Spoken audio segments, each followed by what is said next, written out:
Shalom shalom bwoko bw'Imana. Yesu ashimwe cyane. Imana ishimwe kuko nongeye kugira urwo buntu nayo bwo kugira ngo tuganire ku ijambo ryayo twasomye uyu munsi. Uyu munsi twasomye ingoma za mbere ibice 16, Zaburi 106 ndetse na Matayo igice cya 19. Naryohewe n'amagambo y'Imana. Amagambo yose arimo arajyanye kandi aruzuzanya.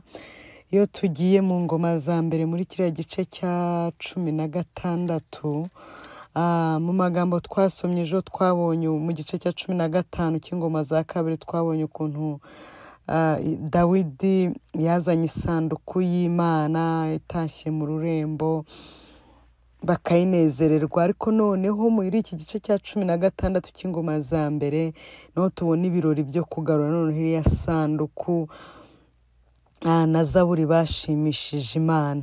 Urebye muri iki gice cya 16 harimo isengesho rya Dawidi yasenze ku murongo wa 11 hanshimishije cyane, havuga ngo mushake Uwiteka n'imbaraga ze, mushake mu maso he iteka ryose, mwibuke imirimo itangaza yakoze, ibitangaza bye n'amateka yo mu kanwa ke, mwa rubyaro rwa Isirayeli mwe. Mu by'ukuri Dawidi yasengaga yibutsa Abisirayeli muri iyi Zaburi yahimbye icyo gihe, ababwira ngo ntibakibagirwe Uwiteka, bibuke imirimo itangaza yakoze, bibuke ukuntu yakamije inyanja, bibuke ukuntu yakoze ibitangaza bikomeye. Imana yacu ishimwe cyane.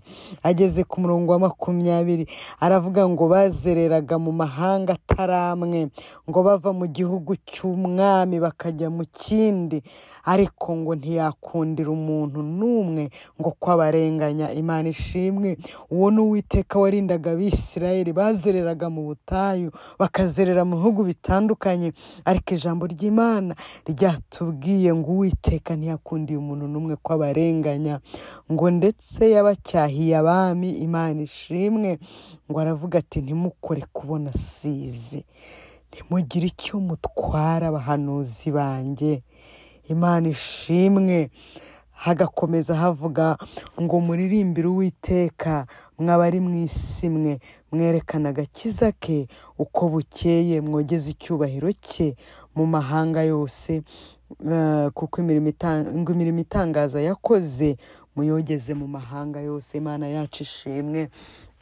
Ariko reka mvuge kuri iri jambo gato Dawidi yavuze, yarabyitegereje arabireba.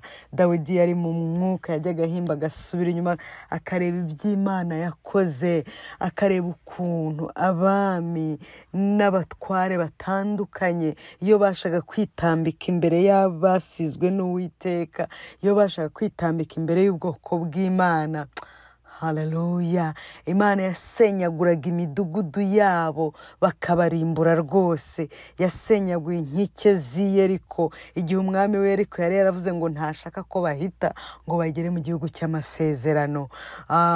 Umuntu wese ujya witambika, agashaka kwitambika imbere y'abanyamasezerano, agashaka guhagarika abana b'Imana ngo badahita, Imana iraceceka, ariko igiye guhora, igiye guhaguruka, igiye kubahorera, igiye kubatabara, irasenya kandi ikarimbura. Imana ishimwe.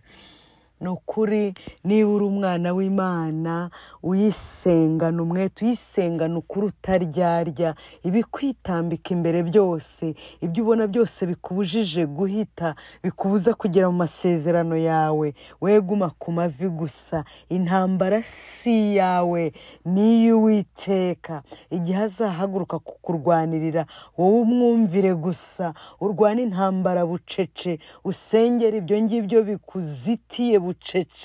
Ubundi mu gihe gikwiriye uzareba uko Uwiteka azasenyagura ibyo byose bimeze nk'inkike z'i Yeriko, ibyo byose bikwitambitse imbere. Uhumure, ni ikibazo cy'igihe gusa, byose ubiharire Uwiteka kuko azagutabara rwose mu gihe gikwiriye. Icyo gice cya 16 ku murongo wa 29 naho hamfashije, havuga ngo mwaturire Uwiteka yuko izina rye rifite icyubahiro, ngo muze imbere ye muzanye ituro, musengane Uwiteka ubwiza bwo kwera. Imana ishimwe. Ijambo ry'Imana ritwigisha ibintu byose. Bene data, nidusoma ijambo ry'Imana tujye turyuza. Usaba umwuka wera ngo umwuka wera niki nshobora gukura hano mu byo nsomye, ni iki gishyashya. Buriya rero hano ikintu nahigiye ni uko n'amaturo dutanga mu rusengero ni itegeko ry'umwami, ni itegeko ry'Imana yacu. Na Dawidi yabivuzeho ngo muze mu nzu y'Uwiteka, muze mu rusengero rw'Uwiteka mu mushima ariko muzanye amaturo. Burya ituro ni ryiza, ntukaze gutura kuko wenda ntabwo Imana irya amafaranga tuyihaye, nuko ari itegeko ryayo gutura ituro ry'umutima ukunze. Amaturo dutura ni ukuri hari bamwe batekereza ngo ni ay'abapasiteri cyangwa n'iki. Reka tubikorere kuko tubikoranye umutima ukunze, kuko ari itegeko ry'umwami wacu, ni itegeko ry'Imana yacu. Ntabwo bihatwa n'umuntu uwo ari we wese, ni ikintu uba ukwiye gukora utagihatwa kandi wumva ukagikora ugikunze rwose. Haleluya. Kuko ushaka gushima Imana, kuko uri inshuti y'Imana, kuko ibyawe byose ubikora ubyereka Imana utabyereka abantu. Imana yacu ishimwe.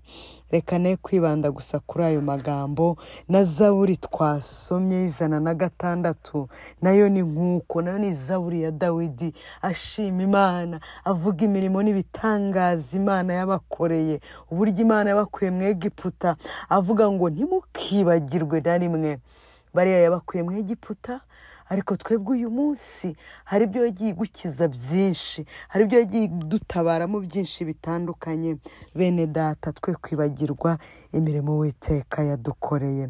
Iyo Zaburi y'106 ku murongo wa 13 haranditse ngo reka duhere ku murongo wa 11 ngo amazi arengera amazi yarengeye ababisha babo ntihasigara n'umwe, maze bizera amagambo yayo, baririmba ishimwe ryayo. Hahise akanya bibagirwa imirimo yakoze, ntibarindira ko isohoza imigambi yayo. Imana idufashe cyane. Kuri 16 ngo kandi bagirira Mose ishyari mu rugo rw'amahema na Aroni wera w'Uwiteka. Ubutaka burasama bumira Datani, butwikira abantu ba Abiramu. Kora na Abiramu na Datani, abantu bavuye mu Egiputa bageze mu butayu bayobeje abantu cyane, ndetse bashaka guca intege umutima wa Mose. Mose wari waratoranijwe n'Imana, Mose wabayoboraga. Aya magambo iyo ndi kuyasoma mbona ukuntu uyu munsi wa none abakozi b'Imana bari guterwa amabuye kubera bakora na ba Datani na ba Abiramu bari mu matorero atandukanye, mu matorero y'Imana menshi, cyangwa se mu madini atandukanye. Amadini kuri ubu muri iki gihe asigaye yarabaye ahantu ho kwicira abantu aho kugira ngo abakize. Amadini menshi ari gutuma imitima y'abantu myinshi ipfa kubera bakora na ba Abiramu na ba Datani barimo bayirunzemo. Ariko na ba Mose barimo bakomere, Imana izajya ibarwanirira, izajya ibatabara. Ntirengagije ko hariho amadini menshi nyine ameze nka za businesses gusa, ariko hariho amatorero yandi ariho kugira ngo ayobore abantu mu bwami bw'Imana, ariho kugira ngo harimo ba Mose bashaka kuyobora abantu babavana mu Egiputa babageza i Kanani. Abo bararushywa, abo bahura n'intambara nyinshi, ariko ba Mose mukomere, mwihangane. Abakozi b'Imana barimo wa mwuka wa Mose wari uri muri Mose wo kugira ngo bakure abantu mu Egiputa mu madini y'ibinyoma babageze mu gihugu cy'amasezerano. Mukomere, mwihangane, murwane intambara nziza yo kunesha, kuko umwami wacu araza vuba bidatinze gutabara itorero. Amagambo twasorejeho nayo muri Matayo igice cya 19, nayo ni amagambo meza cyane atubwira ibya Yesu. ari naho hari ijambo ryo kuzirikana uyu munsi twasomye ku murongo wa 9. Yesu abwira abantu ibyo gusenda abagore. Umurongo wa 9 uratubwira ngo ariko ndababwira yuko umuntu wese usenda umugore we atamuhora gusambana akarongora undi azaba asambanye, kandi ucyura uwasenzwe nawe aba asambanye. Imana idufashe. Hano ni ikintu kigaragara yego kigezweho muri iki gihe, kudivorsa. Umuntu akumva ngo ntabwo turi guhuza, ngo ntabwo ijambo ry'Imana ravuga ngo usibye gusambana, kandi nabyo ngo Mose yabibemereye kubera ngo imitima yacu yari inangiye. Tuze gusoma iki gice neza bene data, kugira ngo turebe aho tugeze. Iki gihe dusohemo kirakomeye, abantu ntibashaka kumva ukuri, kuko ijambo ry'Imana riravuga ngo mu gihe cy'imperuka ngo abantu bazigwiziriza abigisha bahuje n'irari ryabo, ntabwo bazaba bashaka kumva ukuri, kuko ukuri kuzaba kuryana. Ijambo ry'Imana ratubwira ngo umugabo usenda umugore we atamujijije gusambana gusa, ngo abateye umugore we gusambana kandi nawe abasambanye, n'ucyuye uwo nguwo. Bene data, ibi bigaragaza ko abantu benshi muri iki gihe bashobora kuba bubatse ku busambanyi kandi bakaguma mu nzu y'Imana, bagakomeza gukora ibikorwa by'Imana. Rero Imana iradusaba kwihana. Umukwe araje, Yesu akeneye ko twezwa. Yesu ari kweza itorero rye, umwuka wera ari kweza umugeni. Wowe ubyumva wezwe, wikizanye n'abakumva. N'ukuri iki ni igihe cyo kwezwa, ni igihe turi kugira ngo, kuko Kristo ari hafi kuza kujyana umugeni we. Umugeni ari kwezwa. Mureke twihane, tureke ingeso mbi, tuve mu byaha, tureke imirimo ya kamere, kugira ngo tubone ubugingo buhoraho. Imana ibahe umugisha, mugubwe neza.